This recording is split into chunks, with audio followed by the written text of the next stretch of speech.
حضرت په مخ ته ځمکه چې ما د الله نه څه غوښتي دي داسې دعا زما نشته چې الله رد کړې ده. امام احمد بن حنبل رحمت الله علیه په لاره تېرېده. اخیری خبره کوم. امام احمد بن حنبل رحمت الله علیه په لاره تېرېده چې ویې کتل یو سړي سره میلاو شو په سفر باندې روانو. چې په سفر روانو ویې کتل دغه سړي به ذکر ډېر زیات کو د دن او رات په مسلسل لګیاو. امام احمد بن حنبل رحمت الله علیه چې صبح شوه تپوس ته وکړ بھئی دا ته څه وې روزانه پس کې په پته نه پوهېږم. هغه وایي زما او د الله یو رابطه ده. وایي ښه دا راته ووایه دا څنګه رابطه ده ما ته هم وښیه. امام احمد بن حنبل رحمت الله علیه ته سړی حضرت بس زما یو ورد دی چې استغفار ډېر زیات کوم. نو امام احمد بن حنبل رحمت الله علیه وایي د دې تا ته څه فایده شته که نه د دې استغفار تا ته څه فایده شته که نه. هغه ورته جواب کوي حضرت په مخ ته ځمکه چې ما د الله نه څه غوښتي دي داسې دعا زما نشته چې الله رد کړې ده. ټول څوک سره سبحان الله داسې دعا نشته چې رد کړې ده. ها یو دعا شته چې هغه اوسه پورې قبوله شوې نه ده. امام احمد بن حنبل رحمت الله علیه وتی دا کومه دعا ده حضرت وی ما اورېدلې دي چې په دا مدینه منوره کې یو عالم دی او فقیه عالم دی هغه امام احمد بن حنبل رحمت الله علیه زما دړه خواهش دا دی چې هغه سره ملاقات وکړم. امام احمد بن حنبل د مټ نو دی لاس سره ملو کوي هغه احمد بن حنبل زی مدما ټول څوک سره سبحان الله.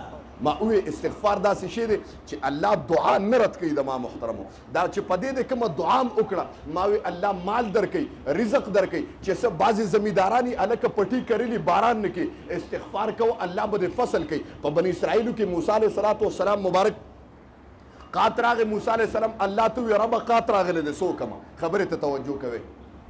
الله قات راغلی دی څه وکړم الله ورته وفرمیل موسی بار روزې ما نه دعا وغواړی نو ټول عالم بار روته ټول امت د موسی علیه السلام بار روته دعاګانې کوي قبلیږي نه باران نه کېږي. موسی علیه السلام وی الله ټول مې را بار کړي دي دعا ولې نه لګېږي.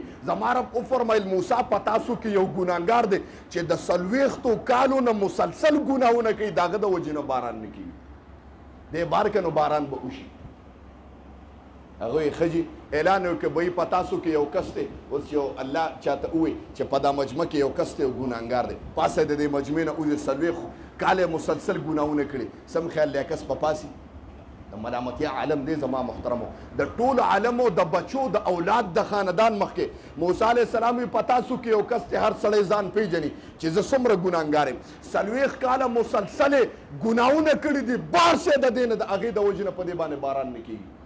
هغه وی کوم سړی چې ګناهګار راپوه شو سترګې ښکته کړې او گویا اواز یې وکړه ربه ما ته پته پرده مې ګناهونه کړي دي الله سره مې ته خفه کړې خدایه 40 فرماني کړې ده خدایه اوس مې ماف که بیا به نه کومه خدایه اوس مې ماف که بې شرمه به نه مې نه کې. بیا اواز راغی الله ولې باران نه کېږي. موسی علیه السلام وی تاسو ولې پکې نوځئ. په دریم کرت بیا دې ښکته شو د سترګو نه یو قطره وبهېده الله دا مې اخیری پیره ده خدایه په دا عالم کې خدایه شرمېږم خاندانو بچو ته تر قیامته پورې به زما بچو له خلک سترګو کې ګوتې منډي چې پلار دې زناکار او شرابي و که نه ته د زناکار او شرابي نه پیدا وې الله تا ته مې توبه ده خدایه په حق او سچه باندې توبه وباسم.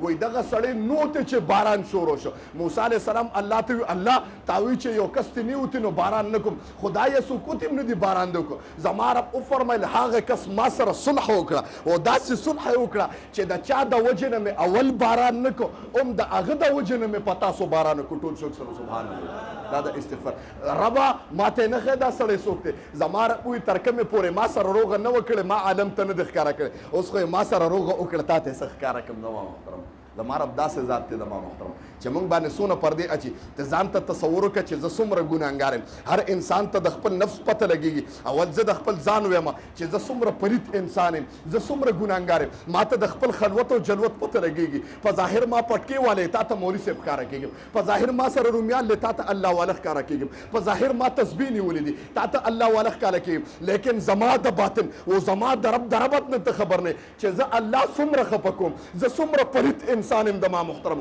هر انسان ته د خپل نفس پته لګېږي ولې ته ولې استغفار نه وې ته ولې د الله سره رابطه نه کوې ورنه